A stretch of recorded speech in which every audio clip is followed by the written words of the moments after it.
Go back to the option you gave in the middle. Okay. Playing loud music. We have at some point. Yeah. I don't want to say we are Nigerians, but then we are Nigerians. Okay. So that has happened at a point in time, where my neighborhood, you just need fun. You need life. The house looks like it's not your own house, your home. When there's no noise, there's no music playing behind, you want companionship through that.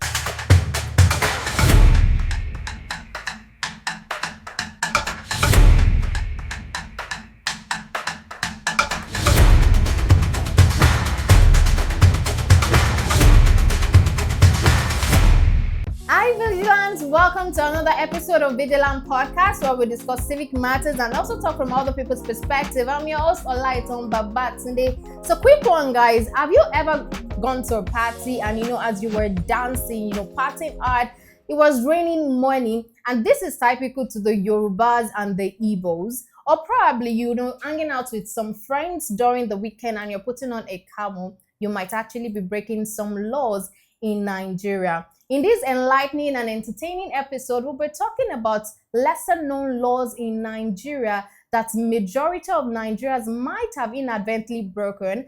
And with me in the studio is a law-abiding citizen that will be discussing this with me. Is a sports analyst and is a sport administrator and also a digital marketer. You know what they say about one road does not lead to the market? I think is an epitome of that. With me in the studio is Aboyefa Olamide, also known as the Pundit. How are you doing today, the Pundit? I'm doing really good, Olaiton. It looks good. You look it, actually. Thank you so much. All right. So, when I started, I said you're a law-abiding citizen because, as a journalist, you know your laws. Now, you know some of those things. So, I would like to ask, have you unknowingly broken any law in Nigeria? Laws like jaywalking, like, playing loud music, which could be said to be, noise pollution, or probably putting on a camel, just to look good and all that. Have you ever done anything like that? I think I'll go back to the option you gave in the middle. Okay. Playing loud music. We have at some point. I don't want to say we are Nigerians, but then we are Nigerians. Okay. So that has happened at a point in time, where in my neighborhood, you just need fun. You need life. The house looks like it's not your own house, your home.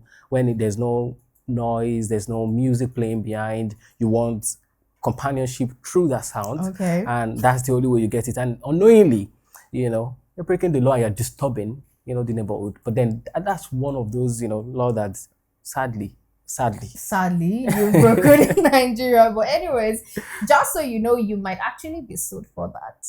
Yeah, the people in the neighborhood might feel like, you're disturbing me too much, I can't deal with this, and then sue you. I hope that does not happen. All right. Okay, so I'd like to know, have you ever heard of funny, strange laws from other countries that made you say, wait, what? Is that really happening over there? Have you ever heard of any laws like that? Yeah, I think, one of the laws that are out there that you just find it very funny, even in our own country, as is, always very interesting. But when it comes to outside the country, it is well disciplined. Yeah. It's a environment where a lot of things are there. For example, it's not funny. I won't say funny per se, but I will call those laws things we don't see here. The zebra crossing, for example, you don't go through it. They are law, that are strictly followed. They follow that strictly. strictly. Unlike here, where sadly, again, I would be using a lot of sadly. Okay, we still do. Yeah, because we still do it over here. And you can, I think it goes down to indiscipline that is embedded in the lives of average Nigerians. Okay. So let me say Nigerians, average Nigerians. And that is where we find ourselves. But I find those laws, how people follow that sternly outside this country. It's what amuses me. I won't say funny.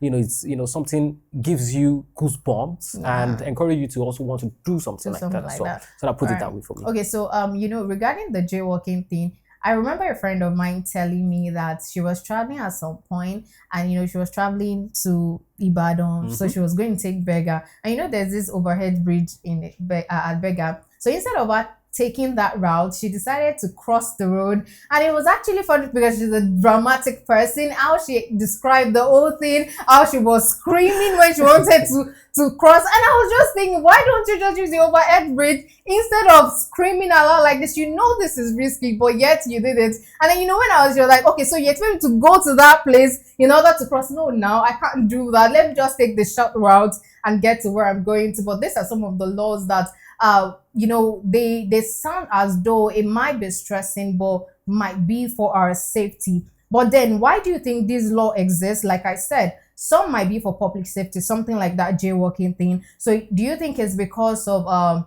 public safety, or they're outdated colonial era remnants, like, you know, what the colonials do? Like you said, outside the country, these people follow strictly these laws. Just on a soft side, I would also want to say that we've been in the shoes of your friend. Okay. That's what I would say. All right.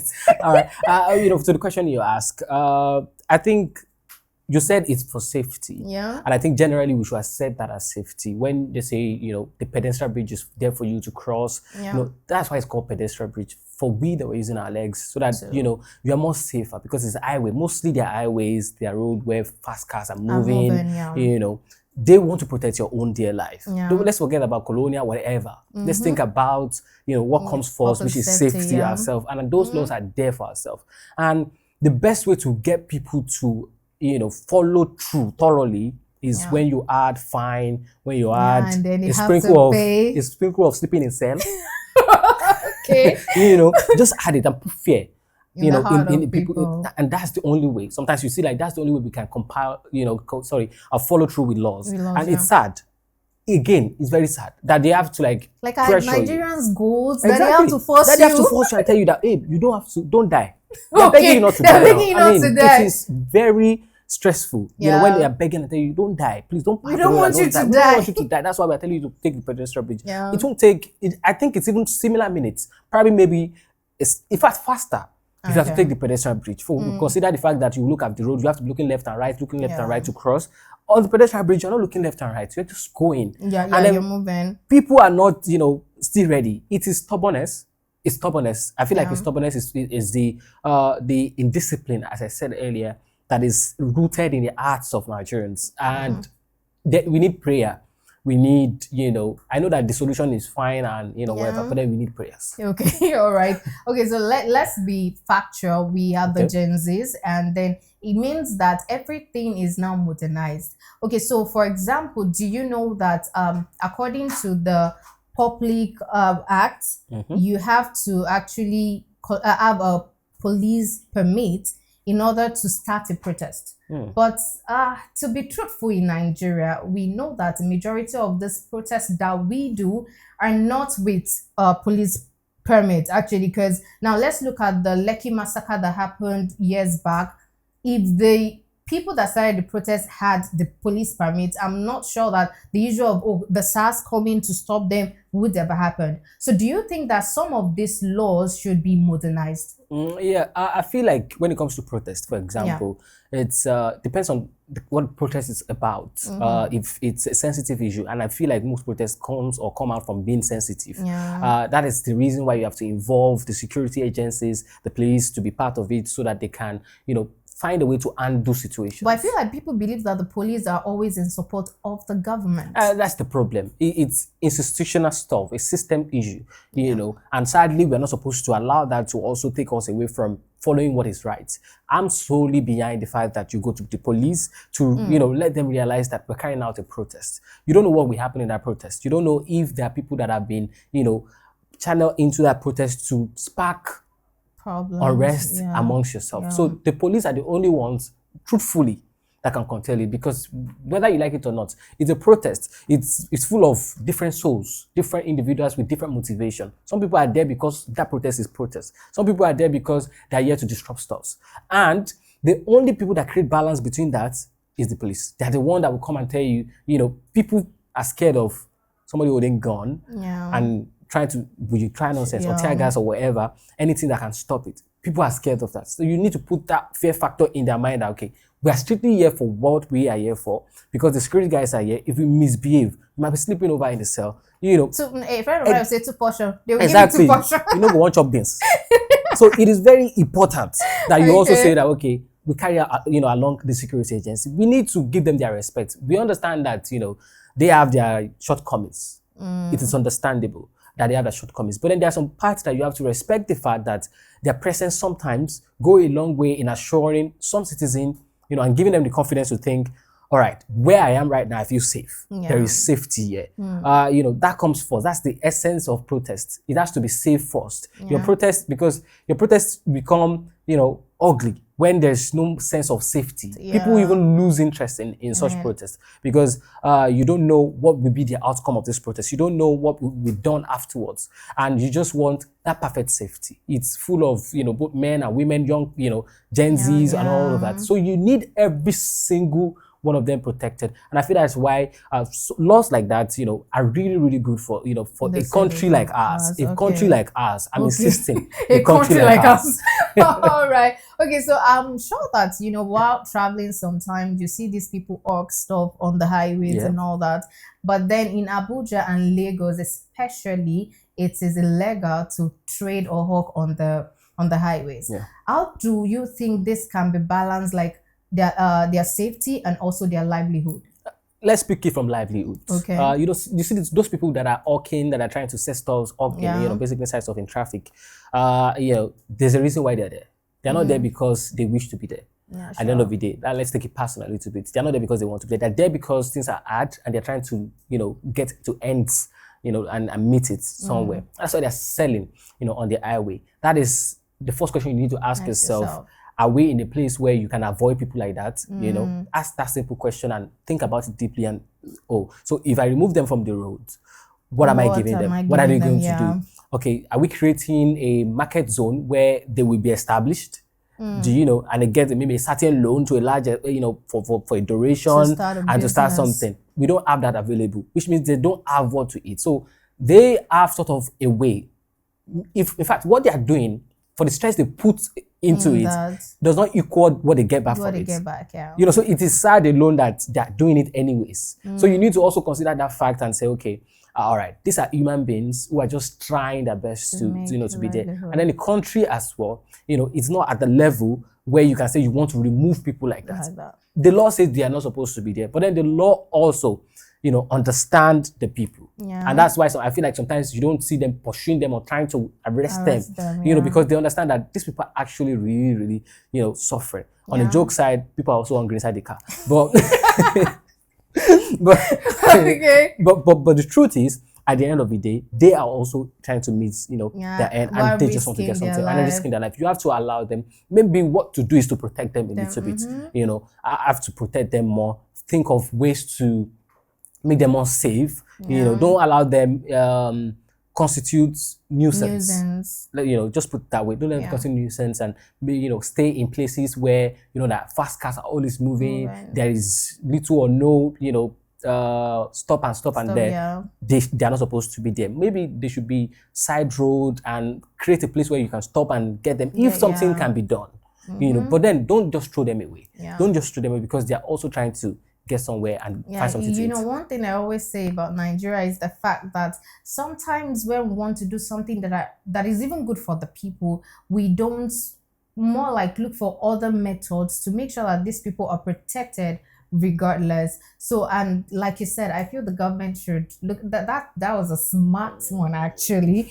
So why do we still have colonial era laws like those regulating obscene publications, and then vagrancy law targeting the homeless? Should this be updated or repealed? I mean, the homeless, people who are wandering, people who sadly, they're loitering, they call billing people. Okay. The local parlance, they say it's billing people on the road, the local thugs and all of that. Again, go back to the what I said earlier. Stuff. They are there for a reason. Yeah. Maybe their reason is unconventional. But the truth of the matter, even some of these people, if they are provided with the job, they don't want to do it because they are comfortable doing that. Exactly. That's what I'm saying, that their way, rather, not it's unconventional. They are doing it. Some do it forcefully. Some do it, I don't want to say forcefully. Some do it because there's a Yoruba saying that say over your say along, like they just want to like be happy, just say, my brother, give me something and all of that. That's why they are doing. They sleep under the bridge. They sleep in incompetent buildings. They don't have their own home to themselves. They are sleeping in people's shops and thereabouts. You know that they're suffering, and it's the poverty that is in the life of the country that causes that. And the forest fire is not peculiar to Nigeria alone. Even abroad, you see people like that. But then it's grade by grade. It's a great thing. And when you see people like that are there, at the end of the day, you have to also consider them. And I feel like they are different from people selling stuff. It's two different things. Even though they are at the same time still getting the same thing at the end of it, but then they are two different pieces. When you consider the fact that one is trying to say, okay, I want to do legitimate work. I don't want to beg. That reasoning for that. I don't want to beg. I want to do legitimate work to get money for myself. But the other is saying, all right, I don't need to even work. I don't work for your hand. Let me beg. Do you understand?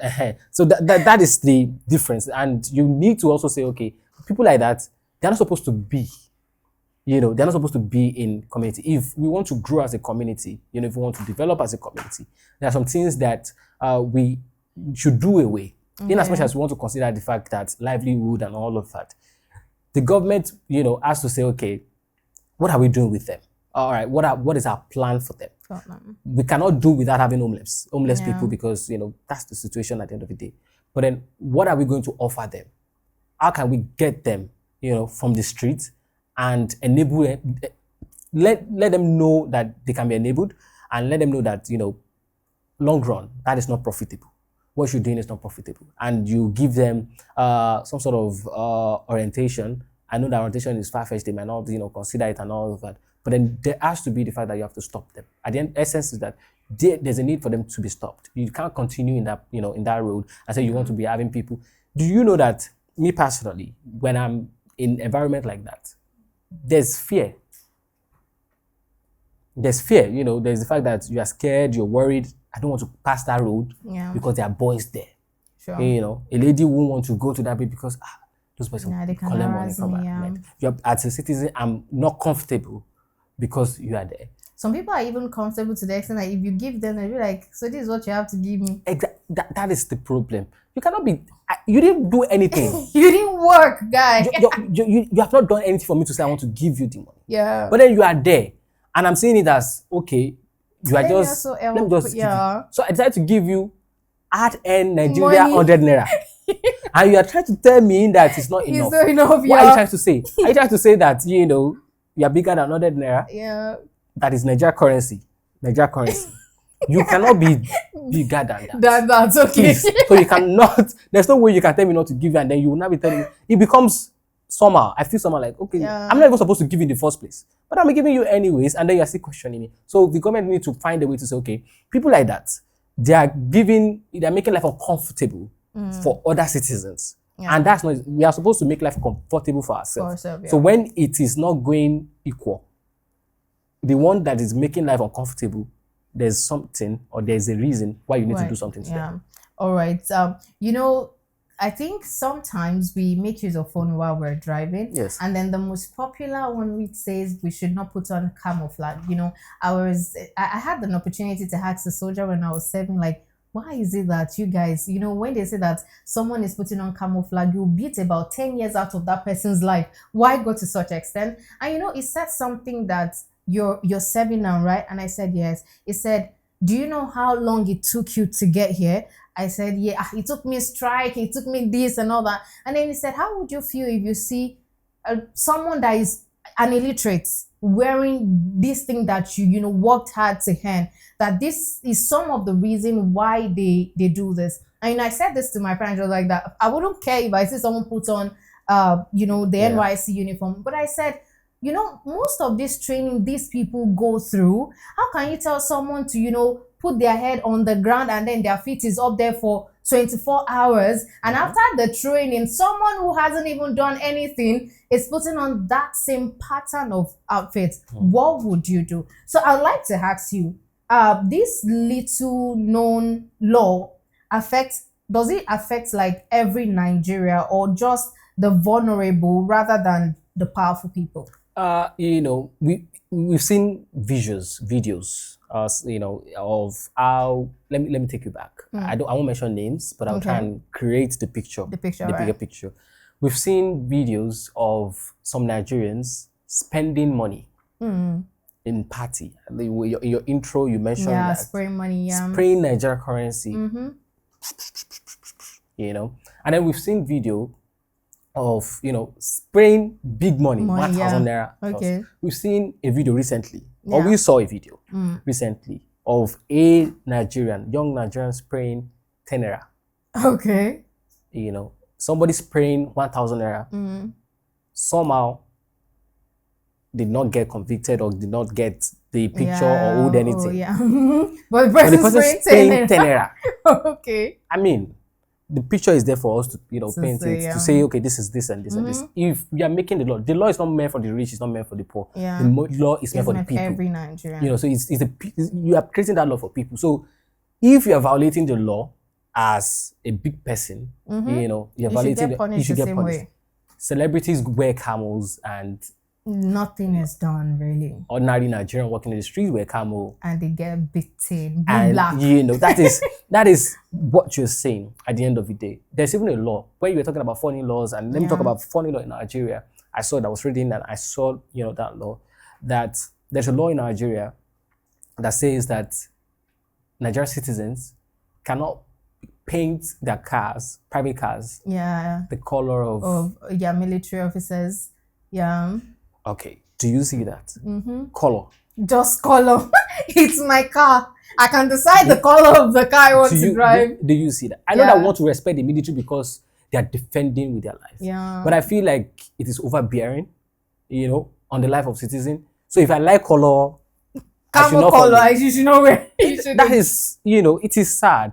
But then we have to respect that because it's the law at the end of the day. But then there's some people still going against it and they don't get punished. But then you will see that law will be affected on the life of another person. They will use them as, someone to we'll learn lesson from you. Okay. So it's a sad case. All right. Okay. So, you said something about one funny law that you saw. So I want us to leave Nigeria for a little bit. Let me take you to a few countries. Let's just go say hi. So in Singapore, chewing gum was banned in Singapore in order to clean the country clean. And also in Switzerland, you cannot flush toilets. In Nigeria, you can stand up at any time to go to the toilet, use the toilet and flush, but you cannot flush or probably start your car after 10 p.m. in Switzerland. And in Denmark, before you start your car, you must look underneath the car to see if there's any sleeping children there. And when I told a friend of mine this, she said, "What is that sleeping children doing under my car?"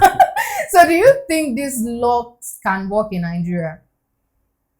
Because they're actually funny ones, actually. They are good laws. Okay. To make positive things happen in the environment. Can they work in Nigeria? It's a very big question. You're supposed to add a big question to that fact. Nigerians were different. We're blessed. We thank God. Okay. That we're different sets, different breeds. Because we talk about death, even the law that they are telling you don't throw death inside gutter. Which is for your own health. Do you understand? We don't follow it. Then at the end of the day, you see erosion, the repercussion of you doing that, the environment is smelling and all of that. How do you tell that certain Nigeria not to chew gum and not to go out 10 p.m. Yeah, not to flush their toilet 10 p.m. or not to go out at some time and do some stuff, or not to party late night. Yeah, that is even the known that thing in Lagos. Like, Nigeria. Why would you tell them not to go out 10 p.m.? That's when the day started. How do you explain it? Yeah, it's a difficult thing to get. If we say we want to try it, not that we can't try it. It's good to try it, but then will it bring results? I'm thinking about factors here. I'm thinking about from perspective of we as citizens, back to those people that are receiving or laying the law itself. Yeah. How do they apply themselves to say, okay, we effect that change, we make people follow that change? We know that there's corruption in the country. Yeah. Where I'm driving at is to say that if you find somebody guilty that is big, would you press? Would you allow? You know, it's difficult to say you want to apply something like that. You have to consider the fact that the state of this country, there are other things that are more important. Yeah, sure. Than creating problem where there is currently no problem. Okay. So it's just like creating problem. As good as those things are, and that's the reason why those developed countries are doing better. Yeah. I mean, that's the reason why things are moving better, because you know, the situation of a country, how a country is moving, it is not the responsibility of the government alone, it's the responsibility of the people in that country. So for a country to move forward, it starts from myself and you. What we do, you know, am I following the guideline of keeping the community clean? You know, am I paying a certain, you know, clear my dustbin weekly? Okay. You know, am I doing that regularly as in Nigeria? And sadly, we have Nigerians that are not doing it. Some Nigerians will prefer that rain should be falling. I will enter that rain and I will go and throw my dirt inside. The rain. Do you understand? So when police pick people like that up, or you know, they're just, then they will be begging. Sorry, it's the work of the devil. You know, they'll be saying things, you know, to tell you, you know, but then how did you take yourself out of your room and then you do that? So again, to make the country great, it's everybody's work. So we have to be disciplined as a country. Be well prepared as a country to say that, okay, yeah, we're at that level. This currently, I feel like there are more important things. Yeah, all right. Okay, so these laws, except for the camel thing that you said is overbearing, but when we look at the laws in Nigeria, majority of these laws are for the people. How do you think the government can educate the citizen of the country to know some of these hidden laws, and in what ways do you think they can employ them to follow these laws? I wanted to mention it. I think I have to appreciate one content creator. Okay. Is it Jimmy Agbaje or Timmy Agbaje? I don't know. Yeah. Agbaje, yes. I know it's Agbaje, but I don't know if it's Jimmy or Timmy. No, it's Timmy Agbaje. All right. So I'm always like mixing it up. Him, in particular, he has done it a lot, you know, in trying to bring those laws that it's in our everyday life that we're missing back to our faces in a very attractive way. The way that Gen Zs understand. And because of him, I must say personally, and I'm sure that maybe percent that will be on my side, also we agree to the fact that it has been well effective. Yeah, sure. Now you know that, okay, some of his kids that he has done through law, some things that I'm not supposed to do. You know, I saw lots of, you know, some of the laws that he has somehow quoted through his content. And say, okay, you don't do this, you don't do this. There's something little. That he even makes example and all that. There's something very little, but they're very, you know, very important. I saw one, and he was talking about the fact that as a man, you're not supposed to patronize, you know, night workers. Okay. You know, because it's against the law of the country. Wow. You're not supposed to patronize. And then he did a video or something and was trying to portray how when you're doing it, the law will hold you. You know, those people making those laws, the law enforcement, the security, people like him, we need more of people like him in our community to educate the normal Nigerians, because the normal Nigerians those are the people they are looking at. The normal Nigerians, let's be truthful to ourselves, are not looking at. They're not watching the TV. Exactly. Anymore. So the people are looking at. So that is one of the ways that is the most effective of all ways to get to Nigerians and try to make them learn. These are the things you guys are doing wrong, and you're not supposed to do it. By the time we get hold of you, you won't say it's new. Yeah. Him, in particular, has made me understand the fact that even if you're driving and, you know, you're supposed to pay a fine, instead of you begging, you know, and all of that, the money you will pay is already written there. You're not supposed to, you know, pay more than that. He's trying to let you know that, okay, the law, you smashed it somehow. Okay. But then don't be cheated. Don't be, you know, don't let the law cheat you again. So there's a lot of ways to teach this things, and I feel like that's one of the effective ways to get to the people. I know that, you know, people will say that outside the country, it's not done that way. You don't have to do content to teach people. Yeah. No, this is Nigeria. Our things are different. Like, seriously. And unique. Plus, we're in a tech-driven world. So anything and everything to get to the people, we have to make use of them. So in your own opinion, what law do you think we have in Nigeria that you think should be scrapped or reformed, and why do you think so? I don't know if that's going to pass as law, but I feel like it's going to. I think maybe it has been passed. If I saw the fact that they said tinted cars, you should renew it every year. Okay. If you want to do it. At the point in Nigeria, I think that was scrapped. Okay. You don't have to do it. It was, now they say you can do it. And then you have to renew it every year. My big question is, why am I why do you have to do that? Every year is a little bit uncomfortable. They quoted the price for it. Is it, if I renew it every year, why? For what purpose? Why is that? I feel like it's a recent one that I have to mention it. And when I saw it, to be very honest, I wasn't okay with it. First, you scrapped it. Second, you're bringing it again. And then you're adding conditions to it again to fetch money out of people. You have to things are hard already. There are some ways you need to implement some laws. If you don't want it, don't want it. Just let it go.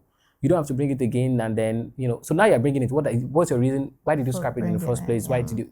Are they germane? Are they big stuffs? Are they important? I feel like that's one of those laws that I feel like, why? I don't understand it. It's confusing. Right. I don't understand. I think it's more confusion than anything. Thank you very much, Awinifa Olamide, for joining me on the podcast today. So Nigerian legal system is full of some surprises. Some are good and some are, confusing. But at the end of the day, ignorance does not make it better. So to every Nigeria, it is better to stay safe and advocate for laws that, that would keep us safe from paying fines, like we've said earlier. And if you have any story or you have a friend, like I said earlier when I started, that I have a friend that actually jaywalked and she was screaming loud, being dramatic on the road. So if you have a story like this, you can share in the comment section and tag Vigilant Podcast. Would be glad to share it on our next podcast. Thank you very much, Olamide, for joining me on this episode. Thank you very much, Olaito. It's a pleasure to be here. Yeah, I hope next time I'll call you, you'll be here to talk about this. Yeah, as a law-abiding citizen. All right, so until the next, do have a wonderful weekend.